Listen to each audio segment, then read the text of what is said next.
السلام علیکم. ویڈیو پسند آئے تو لائک کریں، شیئر کریں، سبسکرائب کریں. اب میں آپ کو ذرا اس جو انسانوں میں سے انسان دشمنی کا جن کا سب سے بڑا رول ہے، میں ان کی 2000 سالہ تاریخ کا آپ کے سامنے نقشہ رکھنا چاہتا ہوں. ان 1400 سال کا تو میں نے صرف 4 آپ کو پوائنٹس بتائے.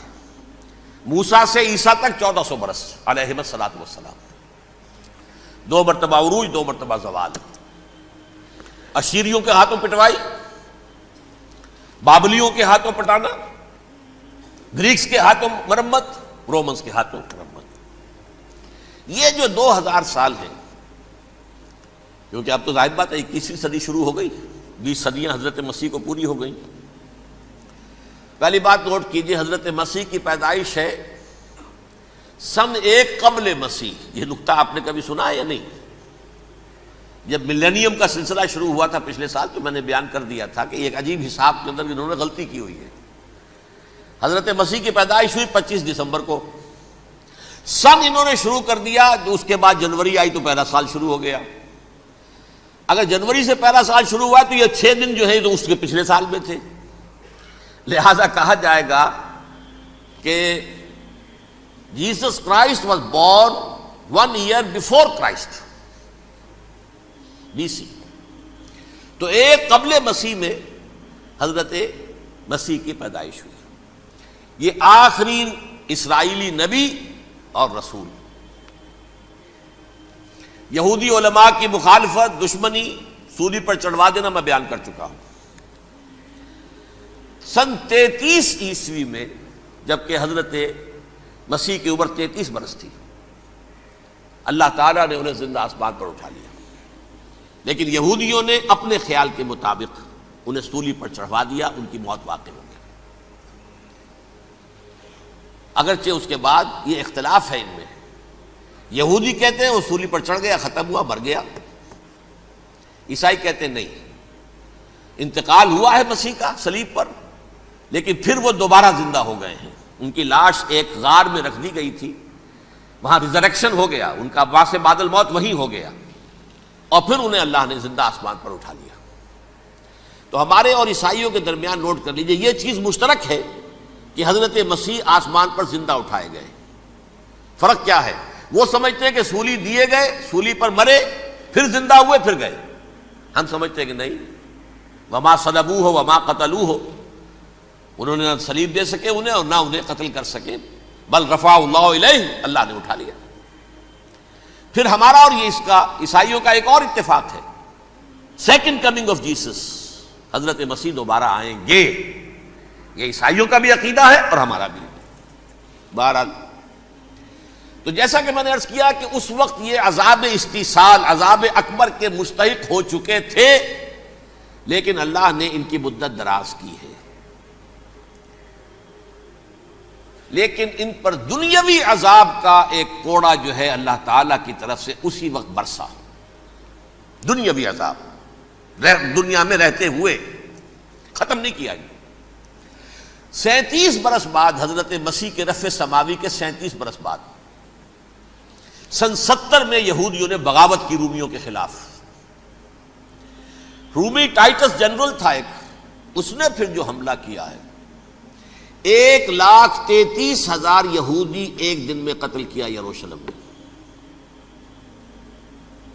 اور ہیکل سلیمانی گرا دیا. وہ ہیکل پہلے بھی گرا تھا، پہلے 1400 سال کے دوران میں بھی نبوکڈنضر نے گرایا تھا، لیکن پھر اس کے 150 سال بعد انہوں نے دوبارہ بنا لیا تھا، اس لیے وہ اسے سیکنڈ ٹیمپل کہتے ہیں. پہلا ٹیمپل جو حضرت سلیمان نے بنایا تھا، نبوکڈنضر نے گرا دیا 587 قبل مسیح میں، پھر دوبارہ انہوں نے 150 سال کے بعد بنا لیا. وہ اس تاریخ کا حصہ ہے، میں نے جس کے بارے میں آپ کو تفصیل نہیں بتائی. اس میں یہ ہوا سن 70 میں وہ گرا دیا گیا، وہ آج تک گرا پڑا ہوا ہے. نمبر 2، یہ کہہ دیا گیا کہ یہودیوں اس ارض فلسطین سے نکل جاؤ، تم یہاں نہیں رہ سکتے اب. لہذا جس کا جہاں سینگ سمایا چلا گیا. یورپ میں چلے گئے، ایشیا میں آ گئے، عرب میں آ گئے. یہ 3 قبیلے جو رات بھی میں نے عرض کیا تھا، بنو قینقاع، بنو نذیر اور بنو قریظہ، یہ وہاں سے آ کے مدینے میں آباد ہو گئے. جس کا جہاں سینگ سمایا. افریقہ میں، ہندوستان میں، جہاں چلے گئے، ڈایاسپورا اسے کہتے ہیں، وہ آپ نوٹ کر لیجئے اس لفظ کو، ڈایاسپورا، ہمارا دور انتشار، جبکہ ہمیں ہماری اصل سرزمین تو فلسطین ہے، حضرت ابراہیم کا مسکن، حضرت اسحاق حضرت یعقوب کا مسکن فلسطین، یہ ہے ہماری اصل جاگیر، یہ تو ہماری جدی پشتی جاگیر ہے، لیکن یہاں سے نکال دیے گئے سن 70 عیسوی میں، اور وہاں سے لے کے 1917 تک ان کا ڈایاسپورا جاری رہا۔ یہ دور انتشار ہے۔ اس دور انتشار کے اب چند حصے ہیں جس کو میں چاہتا ہوں کہ آپ علیحدہ علیحدہ سمجھ لیں۔ دور انتشار کا جو پہلا جو ہے تقریباً 300 برس، رومی حکمران تھے، وہ یہودیوں کے بھی دشمن تھے اور عیسائیوں کے بھی دشمن تھے، عیسائی اور یہودی ایک دوسرے کے بھی دشمن تھے، لیکن رومی سمجھتے تھے کہ یہ ایک ہی تھیلی کے چٹے بٹے ہیں۔ رومیوں کے نزدیک عیسائی بھی یہودیوں ہی کا ایک فرقہ تھے، کوئی علیحدہ مذہب تو تھا ہی نہیں، لہذا رومی جو ہیں رومنز، وہ ان دونوں کو ستاتے تھے، مارتے تھے، اور یہ آپس میں لڑتے تھے، یہودی عیسائیوں کو مارتے تھے، عیسائی یہودیوں کو مارتے تھے۔ یہ ہے 300 برس تک کی تاریخ۔ سن 300 عیسوی میں کیا ہوا؟ ایک معجزہ ہو گیا۔ بہت عظیم ایمپرر کانسٹینٹائن، قسطنطین اعظم، رومن ایمپررز میں سے بہت بڑا ایمپرر، وہ عیسائی ہو گئے۔ اب تو معاملہ بالکل تلپٹ ہو گیا، پوری سلطنت عیسائی ہو گئی۔ اب عیسائیوں کے عیش ہو گئے اور یہودیوں پہ مار پڑنی شروع ہوئی۔ اب عیسائیوں کا آپ خود سوچئے کہ جنہیں وہ خدا بنا بیٹھے ہیں، خدا کا بیٹا قرار دے رہے ہیں، ان کے قاتل کون؟ یہودی، بدماش۔ لہذا ان کی وہ پٹائی شروع ہوئی ہے یورپ میں، پوری رومن امپائر میں، انہیں ذلیل کیا گیا، شہروں میں آمد بند، علیحدہ رہو، گھیٹوز کے اندر رہو۔ یہودی کا نام جو ہے وہ گالی بن گیا، جیسے آج بھی یہودی گالی کہتے ہیں، جیسے خنزیر کا لفظ، آخر وہ بھی اللہ کی مخلوق ہے، لیکن آپ کو معلوم ہے کوئی شخص زبان پر نام نہیں لانا چاہتا خنزیر کا، سور کا، ہے تو مخلوق، وہ بھی ایک حیوان ہے۔ ایسے ہی یہ ہے یہودی، یہودی گالی، جیوٹ گالی۔ لہذا ایک طرف تو ان دونوں کے درمیان دشمنی، جس کو قرآن کہتا ہے وَأَغْرَيْنَا بَيْنَهُمُ الْعَدَاوَةَ وَالْبَغْضَاءَ، ہم نے ان کے مابین دشمنی جو ہے پیدا کر دی ہے۔ اور جب یہ پوری سلطنت عیسائی ہو گئی تو قافیہ تنگ ہو گیا یہودیوں کا۔ اب آئیے 571 عیسوی، یعنی جب کہ ڈایاسپورا کو کتنا عرصہ ہو چکا تھا؟ 500 برس۔ سن 70 سے شروع ہوا نا ڈایاسپورا، جب ٹائٹس نے گرایا ہے ہیکل کو اور نکال باہر کیا انہیں فلسطین سے، بھاگ جاؤ یہاں ایک یہودی بھی نہیں رہے گا، فلسطین سے نکال دیے گئے۔ اس کے پورے 500 برس بعد سن 571 عیسوی میں حضور کی پیدائش ہوئی، ولادت با سعادت محمد الرسول اللہ صلی اللہ علیہ وسلم۔ 610 میں آپ پر وحی کا آغاز ہوا، لیکن حضور کے ساتھ ان کا معاملہ کیا رہا؟ اول تو جبکہ حضور ابھی مکے ہی میں تھے، یہودیوں نے ریشہ دوانیاں شروع کر دی حضور کے خلاف۔ قریش مکہ کو سکھاتے تھے، پڑھاتے تھے، ان سے یہ پوچھو، ان سے یہ پوچھو، یہ اس طرح تنگ کرو، ان سے یہ امتحان لو، یہ آپ کے علم میں ہے۔ سورہ بنی اسرائیل میں، سورہ کہف میں وہ سوالات، جو امتحانی سوالات آئے تھے، ذوالقرنین کون تھا، اصحاب کہف کون تھے، تم رسول بنے پھرتے ہو تو بتاؤ، اور یہ روح کی حقیقت کیا بتاؤ، یہ ساری ریشہ دوانیاں کر رہے تھے بیٹھے ہوئے، ابھی وہیں پر حضور ابھی پہنچے بھی نہیں۔ ہجرت فرما کر حضور تشریف لے آئے تو حضور نے، جسے ماسٹر سٹروک کہا جائے گا، یعنی اسٹیٹس مین شپ کا ماسٹر سٹروک، آپ نے مدینے میں آتے یہودیوں کے ساتھ پیکٹ کر دیا، جوائنٹ ڈیفنس پیکٹ آف مدینہ، کہ اگر مکے والے ہم پر حملہ کریں گے تو ہم مل جل کر ایک قوم کی حیثیت سے مقابلہ کریں گے۔ یہ میثاق مدینہ کہلاتا ہے، جس کے بہت غلط معنی پہنائے جا رہے ہیں آج کل۔ بہرحال میں موضوع میرا چونکہ یہ نہیں، میں ادھر نہیں جاؤں گا، لیکن ہوا کیا؟ ہر مرتبہ یہ خیانت کے مرتکب ہوئے، ان نے جو عہد کیے تھے ان سے پھرے، اندر ہی اندر سازش، ریشہ دوانی، حضور کی بدترین دشمنی. سورہ نساء کی آیت نمبر 12 میں 14 میں 13 میں فرمایا ہے لا تزال تطلع علی خائنۃ منہم. اے نبی ہمیشہ آپ کے علم میں ان کی طرف سے خیانتیں بدیانتیاں آتی رہیں گی. اور بار بار وہ مسلسل جنگ کی آگ بھڑکاتے تھے. قریش کو دعوت دیتے آؤ آؤ آؤ ہم اندر سے بغاوت کر دیں گے، تم آؤ تو صحیح، ختم کریں محمد کو اور اہل ایمان کو صلی اللہ علیہ وسلم ورضی اللہ تعالی عنہم اجمعین. لیکن پھر جب وہ آتے تھے تو یہ دبک جاتے تھے، ان میں ہمت نہیں تھی. میدان کے مرد نہیں رہے تھے. یہ سورہ حشر میں ان کا نقشہ کھینچا گیا ہے. کھلے میدان میں مقابلے کی اس کے اندر صلاحیت ہی نہیں ہے. یہ تو فصیلوں کے پیچھے سے، جیسے عورتیں کہیں دیہات میں لڑائی ہوتی ہے تو مرد جو ہے گلیوں میں لڑتے ہیں، عورتیں اوپر سے پتھر پھینکتی ہیں، بس وہ کام یہ کر سکتے تھے. من ورائے جدر، فصیلوں کے پیچھے سے، جنگ میں میدان میں نہیں آ سکتے. بہرحال قرآن مجید میں ہے یہ سورہ مائدہ کی آیت نمبر 64 کلما اوقدوا نارا للحرب اطفاها اللہ. اکثر و بیشتر مواقع پر تو یہ جب آگ بھڑکاتے تھے جنگ کی، اللہ اسے بجھا دیتا تھا. لیکن بہرحال اس کے باوجود جنگیں ہوئی، غزوہ بدر، غزوہ احد ہوئی کہ نہیں؟ یہ ساری اصل شرارت ہوئی. اور اس کے نتیجے میں حضور نے پھر ایک ایک کر کے 3 قبیلوں کو سزا دی. غزوہ بدر کے فوراً بعد بنو قینقاع نکالے گئے مدینے سے، غزوہ احد کے فوراً بعد بنو نذیر نکالے گئے، اور غزوہ احزاب کے بعد بنو قریظہ نکال دیے گئے. یہ تو میں نے آپ کے سامنے رکھ دیا صرف حضور کے زمانے میں ان کا کیا رویہ رہا. دشمن رات بھی ہم نے وہ آیت پڑھی تھی لَتَجِدَنَّ أَشَدَّ النَّاسِ عَدَاوَةً لِلَّذِينَ آمَنُوا الْيَهُودُ وَالَّذِينَ أَشْرَكُوا.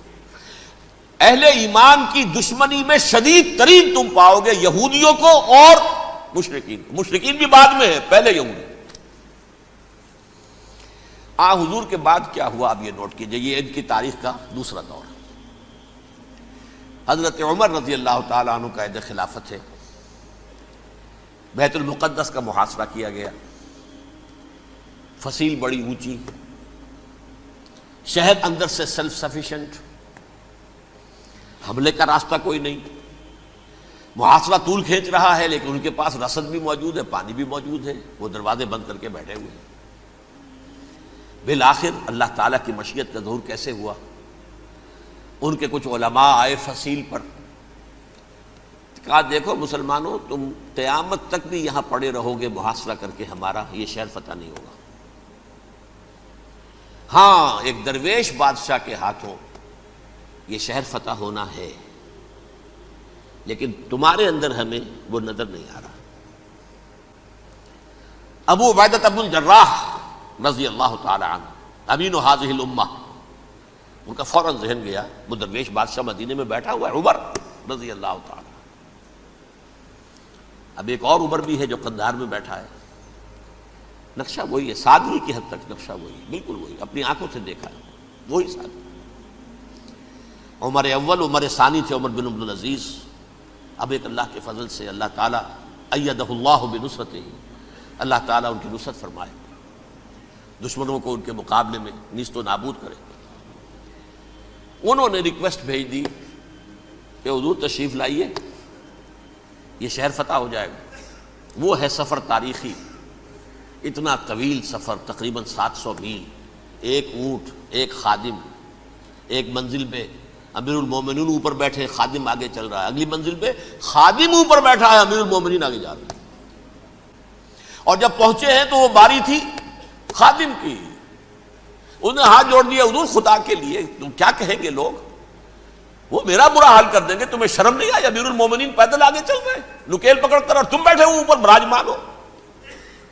حضرت عمر فرمایا الدور دورک، نہیں باری تمہاری ہے، بیٹھ. اس حال میں پہنچے ہیں. اور پھر یہ کہ ابو عبیدہ بن الجراح آئے ہیں، استقبال کیا ہے تو دیکھا ہے اس حال میں چلے آ رہے ہیں. عمر نکیل پکڑے ہوئے چلے آ رہے ہیں، اور کہتے ہیں کہ کہیں کیچڑ ویچڑ تھا، جوتے خراب ہو گئے تھے، وہ بھی اتار کے ہاتھ میں پکڑے ہوئے، کپڑے تو تھے ہی پھٹے ہوئے. انہوں نے کہا بھی حضرت ابو عبیدہ نے، دیکھیے یہ بڑا متمدن ملک ہے، بڑا مہذب علاقہ ہے یہ، آپ ذرا حلیہ اپنا دوست فرما لیں تب جا کے پیش ہم آپ کو کریں گے. آپ نے فرمایا نحن قوم اعزنا اللہ بالاسلام، ہم وہ قوم ہیں جنہیں اللہ نے عزت دی ہے اسلام کے ذریعے سے، کپڑوں کے ذریعے سے نہیں، دولت کے ذریعے سے نہیں۔ اسی حال میں گئے ہیں، اوپر سے انہوں نے کھڑے ہو کر نشانیاں دیکھی ہیں، اپنی کتابیں کھولی، ہاں یہ وہی ہیں، اچھا لو جی سرنڈر، شہر تمہارے ہاتھ میں۔ خون کا ایک قطرہ نہیں بہا اور بیت المقدس فتح ہو گیا۔ لیکن اس وقت حضرت عمر نے ایک نرمی یہ کی کہ یہودیوں کے لیے بھی اسے اوپن سٹی قرار دے دیا۔ یہ احسان عظیم حضرت عمر کا، اس سے پہلے یہودی آ ہی نہیں سکتا تھا، داخل ہی نہیں ہو سکتا تھا، وہاں وہ آ کر وزٹ نہیں کر سکتا تھا، زیارت نہیں کر سکتا تھا اپنے مقدس مقامات کی۔ حضرت عمر نے یوں سمجھیے کہ تقریباً 550 برس کے بعد ان کے لیے راستہ کھولا ہے کہ ہاں تم آ سکتے ہو، زیارت کر سکتے ہو۔ لیکن یہ عیسائیوں نے لکھوایا معاہدے کے اندر، انہیں یہاں آپ آباد ہونے کی اجازت نہیں دیں گے، لیکن کم وزٹ دی پلیسز، دیکھیں زیارتیں کریں اور جائیں۔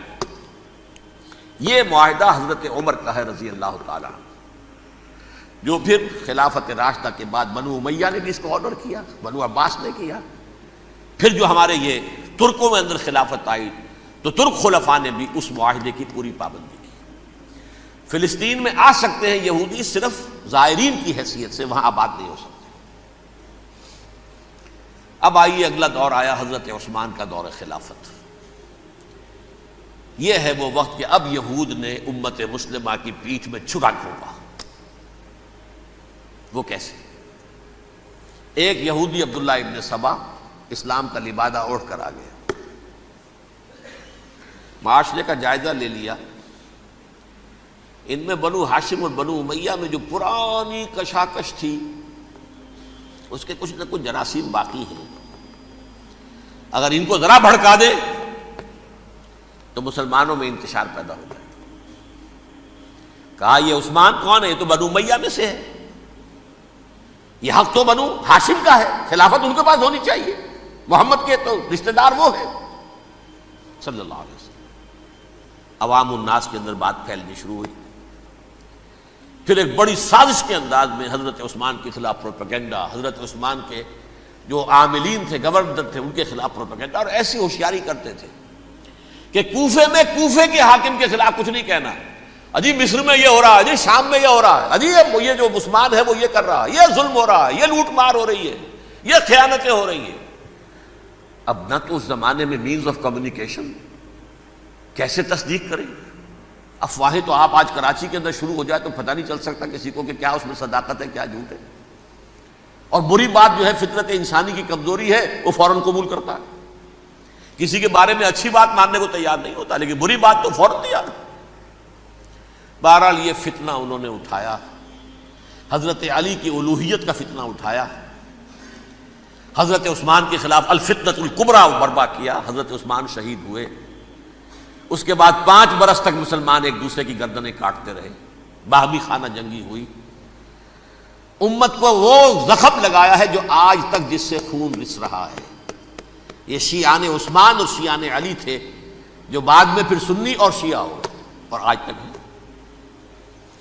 فتنہ کس نے جگایا؟ ایک عبداللہ ابن سبا یہودی اور اس کے کارندے، شیطان کا ایجنٹ، اور انسانوں میں سے بھی اس کے جو بھی حواریین تھے اور شیطانوں کے اندر سے بھی تھے، انہوں نے بھی اس آگ کو بھڑکایا۔ یہ آپ سوچ لیجئے کہ یہ کس نے وہ زخم لگایا؟ یہودی۔ اگلا دور آیا، خلافت راشدہ ختم ہوئی، بنو امیہ کا بھی دور کافی گزر گیا۔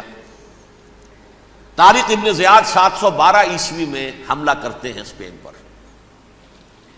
اسپین اس وقت عیسائیت کا بہت بڑا گڑھ، بڑے کٹر ترین عیسائی جو ہے وہ اسپین میں تھے، لہذا یہودیوں کی وہاں بہت پٹائی ہوتی تھی، یہ میں بتا چکا ہوں، دشمنی تھی ان کی تو چلی آ رہی تھی عیسائیوں کے ہاتھوں یہودیوں کی، وہ تو سن 300 عیسوی سے ایمپرر کانسٹنٹائن کے بعد سے شروع ہو گئی تھی۔ اس حوالے سے یہودیوں نے اس وقت چالاکی یہ برتی، کچھ راستے واسطے بتائے، کچھ مدد کی طارق ابن زیاد کی۔ طارق ابن زیاد نے انہیں اپنا محسن سمجھا، ہسپانیہ فتح ہو گیا تو یہودی چونکہ محسنین کی فہرست میں آ چکے تھے، انہیں بہت اقتدار نصیب ہوا،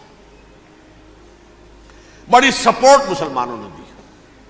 ان کے بڑے بڑے علماء جو ہیں اسی دور کے اندر پیدا ہوئے، بڑے بڑے تھنکرز ان کے اسی دور میں پیدا ہوئے۔ بن گوریون جو کہ ایک وزیر اعظم تھا اسرائیل کا، اس نے یہ لکھا ہے اپنی کتاب میں، Muslim Spain was the golden era of our diaspora. وہ ڈائسپورا جو 70 عیسوی سے شروع ہوا تھا اور 1917 عیسوی تک جاری رہا ہے، اس میں سے گولڈن ایرا ہمارا جو تھا وہ مسلم اسپین تھا۔ ہسپانیہ میں بیٹھ کر ہم نے عیش کیے، لیکن وہاں سے انہوں نے اور جو کچھ کیا، یہ تو داستان کے بہت سے گوشے ہیں، لیکن میں جس اسٹریٹ لائن میں چل رہا ہوں اس کے اعتبار سے ایک بات سمجھ لیجیے، وہاں بیٹھ کر انہوں نے اب عیسائیت کی پیٹھ میں چھرا گھونپا، پروٹیسٹنٹ مذہب پیدا کیا، تقسیم کر دیا، جیسے شیعہ سنی کی تقسیم، عبداللہ ابن سبا، رومن کیتھولک اور پروٹیسٹنٹ کی تقسیم، یہودی علماء۔ ہوتا کیا تھا، ہسپانیہ کی یونیورسٹیاں ہیں، کارڈووا میں ہے، ٹولیڈو میں ہے، گریناڈا میں ہے، غرناطہ، قرطبہ، تولیتلا، اور وہاں آتے تھے لوگ، فرانس سے چلے آ رہے ہیں نوجوان پڑھنے کے لیے، جرمنی سے چلے آ رہے ہیں، اٹلی سے چلے آ رہے ہیں، تین ہی ملک قریب ترین پڑھتے ہیں سینٹرل جو یورپ کے ہیں۔ یہاں پر جو ہے وہ اسلام جو نور پھیلا رہا تھا اس سے بھی مستفیض ہوئے، جہالت کے جو ہے پردے ان کے وہ چھٹے، اس کے ساتھ ہی وہ یہودی وہاں ان کے اندر جو جراثیم داخل کر رہے تھے وہ اس عیسائیت کے خلاف بغاوت، جو اس وقت دنیا میں عیسائیت اس وقت تھی، پوپ کا راج تھا دنیا میں اس وقت، یورپ میں جو عیسائیت تھی اس میں ایک طرف بادشاہ تھے، لیکن بادشاہوں کی حیثیت وہاں پر یوں سمجھ لیجئے کٹ پتلیوں کی تھی، اصل قوت پوپ کے ہاتھ میں تھی۔ اور پوپ کو انہوں نے جیسے قرآن نے کہا اتخذوا احبارہم ورہبانہم اربابا من دون اللہ، چونکہ سینٹ پال نے شریعت موسوی ساقط کر دی تھی تو اب شریعت تھی ہی نہیں، پوپ کو اختیار تھا جس چیز کو چاہے حلال قرار دے دے، جس چیز کو چاہے حرام قرار دے دے۔ اتخذوا احبارہم ورہبانہم اربابا من دون اللہ۔ انہوں نے کہا صاحب یہ پوپ کس بلا کا نام ہے، یہ بھی انسان ہے، بات تو ٹھیک تھی نا، اصل حیثیت تو کتاب کی ہونی چاہیے نا، ڈیوائن بک، دی ریویلڈ اسکرپچر، لہذا اور یہ کتاب ہر شخص پڑھ سکتا ہے، کوئی پوپ کے باپ کو جو ہے کوئی اس کے لیے پروپرائٹری رائٹس تو نہیں ہے کہ صرف پوپ پڑھ سکتا ہے یا پادری پڑھ سکتے ہیں، ہم بھی پڑھ سکتے ہیں، ہم بھی سمجھ سکتے ہیں۔ یہ باتیں تھی کہ جن کو بڑھا چڑھا کر بیان کر کے اور پوپ کا اقتدار ختم کرا دیا اور توجہ مرکوز کر دی بائبل کی طرف۔ اب بائبل میں بڑا حصہ تو اولڈ ٹیسٹامنٹ کا ہے، نتیجہ کیا ہوا، یہود کی عظمت پروٹیسٹنٹس کے نزدیک مسلم ہو گئی۔ اصل قوم تو یہ ہے، وہ دشمنی بدلی کہ نہیں بدلی، موسیٰ کے امتی یہ ہے، تورات موسیٰ کو دی گئی، ابراہیم کی نسل یہ ہے، لہذا وہ جو دشمنی تھی، جو عداوت تھی کہ ہمارے خدا کو سولی چڑھانے والے ہیں یہ بدماش، اس کا ازالہ ہوا اس پروٹیسٹنٹ مذہب کے نتیجے میں۔ یہ میں اب آپ کو بتاتا ہوں کہ ایک نتیجہ وہ نکلا ہے جسے برٹرنڈ رسل نے بیان کیا ہے، اس کی کتاب ہے ان پریز آف آئیڈلنس، صفحہ 108۔ وہ لکھتا ہے the Christians retaining the Judaic belief in special revelation added to it the Roman desire for worldwide domination and the Greek taste for metaphysical subtleties. The combination produced the most fiercely persecuting religion that the world has yet known. یہ تین چیزیں آ کر عیسائیت میں مل گئی۔ ایک تو جب یہ اولڈ ٹیسٹمنٹ جو ہے وہ ان کے ہاتھ میں آ گئی، اور اس کے میں کچھ آپ کو بتا دیتا ہوں کہ اولڈ ٹیسٹمنٹ کی تعلیمات، کیونکہ یہ اولڈ ٹیسٹمنٹ جو ہے یہ محرف تھی، اصل تورات تو گم ہو گئی تھی 587 قبل مسیح میں، جب پہلی مرتبہ ہیکل جو ہے تباہ ہوا ہے اس وقت ختم ہو گئی تھی۔ اس کے کوئی 150 سال کے بعد انہوں نے یادداشتوں سے مرتب کر کے لکھی ہے، اب اس میں ان کے اپنے خیالات، اپنے امانی، اپنی توجیحات وہ شامل ہو گئی۔ لہذا آپ ذرا میں آپ کو حوالے دیتا ہوں، اس کتاب کے اندر مظالم کی جو تعلیم دی گئی ہے، اہل کتاب نے اپنے مظالم قتل عام کے جواز کے لیے تورات میں تبدیلیاں کی اور پیغمبروں پر دہشت ناکی اور بدترین حرام کاری کے الزامات لگائے. سنیے، پہلا حوالہ ہے یہ گنتی باب 31 آیات 17-18. اس لیے ان بچوں میں جتنے لڑکے ہیں سب کو مار ڈالو، اور جتنی عورتیں مرد کا منہ دیکھ چکی ہیں ان کو بھی قتل کر ڈالو، لیکن ان لڑکیوں کو جو مرد سے واقف نہیں اور اچھوتی ہیں اپنے لیے زندہ رکھو. یہ کسی اللہ کی کتاب کا یہ جملہ ہو سکتا ہے؟ کسی ریویل بک کا؟ اور سنیے، یہ ہے استثناء ڈیٹرانومی باب 20 آیت 16-18. پر ان قوموں کے شہروں میں جن کو خداوند تیرا خدا میراث کے طور پر تجھ کو دیتا ہے، کسی ذی نفس کو جیتا نہ بچا رکھنا، جیسا خداوند تیرے خدا نے تجھ کو حکم دیا بالکل نیست کر دینا. مرد، عورتیں، بچے، بوڑھے سب ختم. یہ کتاب مقدس ہے. اور سنیے، سیموئیل باب 27 آیت نمبر 9. اور داؤد نے اس سرزمین کو تباہ کر ڈالا اور عورت مرد کسی کو جیتا نہ چھوڑا. نمبر 4، ان سب آباد شہروں کو ماں، عورتوں اور بچوں کے بالکل نابود کر ڈالا. کتاب استثناء باب 3 آیت 6. یہ ہے جو کہہ رہا ہے برٹرنڈ رسل، کرسچینٹی میں آ کر اب یہ تین چیزیں شامل ہو گئی. ایک تو یہ باربیرین یہ تعلیم جو ہے، اور یہ مذہب کے نام پہ تعلیم، یہ کتاب مقدس کی تعلیم. نمبر 2، رومنز کے اندر جو ایک تمنا تھی ورلڈ ڈومینیشن کی، وہ عیسائیت کے اندر آ گئی.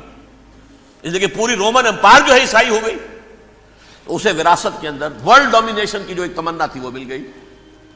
اور پھر یہ کہ انہوں نے جو توہمات تھے یونانیوں کے، ان کو بھی اپنے ہاں مختلف شکلوں کے اندر جمع کر لیا. ان تین چیزوں کا the combination produced the most fiercely persecuting religion that the world has yet known. اس کے نتیجے میں دنیا میں تاریخ انسانیت کے اندر جو بدترین خونخوار ترین مذہب ہو سکتا ہے وہ شکل عیسائیت نے اختیار کی. اور اس کا مظہر عتم کیا تھا؟ نوٹ کیجئے، صلیبی جنگیں. ایک بات ٹائم ٹیبل کے اعتبار سے نوٹ کر لیجئے گا. فرسٹ ملینیم ختم ہوا، سیکنڈ شروع ہوا. ان کے 1000 سال ختم ہوئے تو 11ویں صدی میں سیکنڈ ملینیم شروع ہوا، تو پہلی صلیبی جنگیں ہوئی. لاکھوں مسلمان قتل کیے گئے. صرف یروشلم کے اندر اتنا خون بہایا ہے کہ خود ان کے ہسٹورینز لکھتے ہیں کہ جب ان صلیبیوں نے جب گھوڑوں کے ساتھ وہ چل رہے تھے گلیوں میں، تو ان کے گھوڑوں کے گھٹنوں تک خون کی ندی بہ رہی تھی. جہاں سے گزرے ختم کرتے چلے گئے، آبادیاں کی آبادیاں ختم کر دی. اگرچہ اس کروسیڈ میں گیہوں کے ساتھ گھن بھی پسا، یہودی بھی بہت مارے گئے. یہ فرانس سے، جرمنی سے جب یہ کروسیڈرز آ رہے تھے، 3000 میل کا سفر طے کر کے آئے تھے. سوچئے تو صحیح. اربن ثانی پوپ جو تھا، آگ لگا دی تھی اس نے پورے یورپ کے اندر. شرم سے ڈوب مرو، تمہارے مقدس علاقے مسلمانوں کے ہاتھ میں. انفیڈلز، یہ کافر، یہ مرتد، یہ ملحد. مسیح جہاں پیدا ہوا، مسیح کو جہاں سولی دی گئی، وہ کہاں ہے؟ ان کے ہاتھ میں. وہ آگ لگائی ہے، 3000 میل کا فاصلہ طے کر کے یہ قومیں آئی ہیں وہاں. اور جو تباہی مچائی ہے انہوں نے، تاریخ انسانی میں ایسی بربریت کی کوئی مثال. اور یہ ان کے اپنے ہسٹورینز لکھتے ہیں. شرم کے مارے ایسے محسوس ہوتا ہے جیسے ان کی گردنیں جھکی جا رہی ہیں. لکھتے ہیں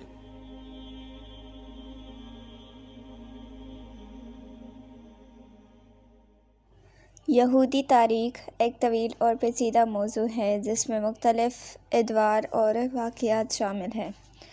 اسلامی نقطۂ نظر سے یہودیوں کی تاریخ کا جائزہ قرآن، حدیث اور اسلامی تاریخ کی کتابوں میں ملتا ہے.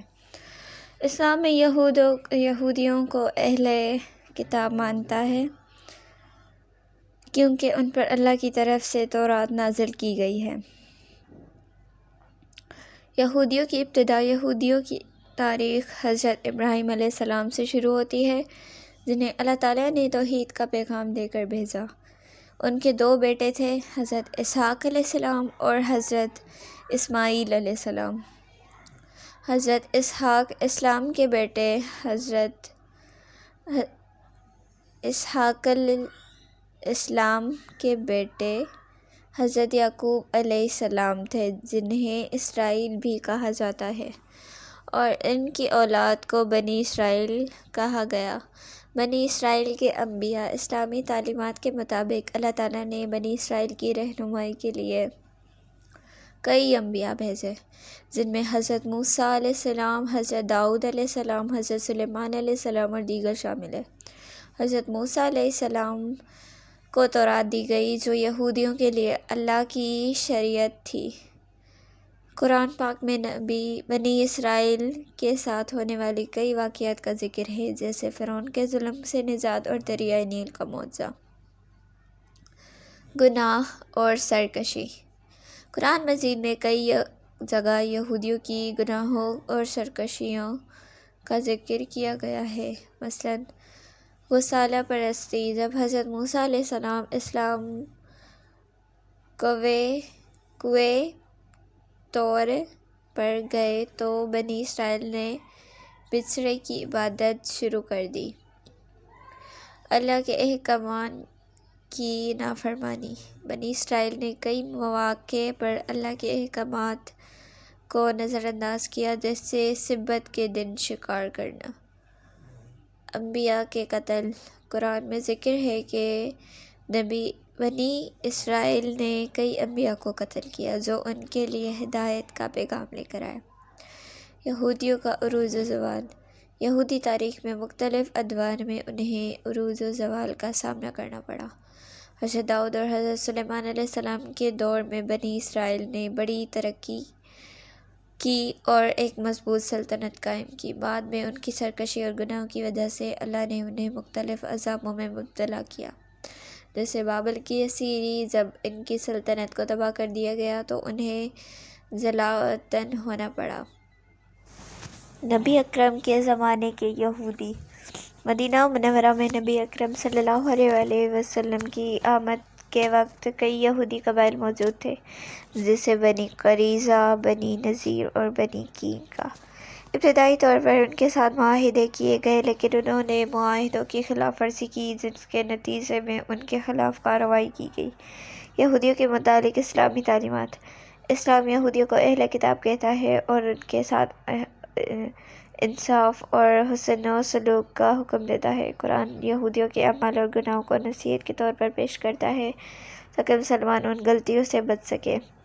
اسلامی تاریخ میں یہودیوں کو بعض اوقات مسلمانوں کے ساتھ امن اور تعاون سے رہنے کے مواقع بھی دیے گئے ہیں۔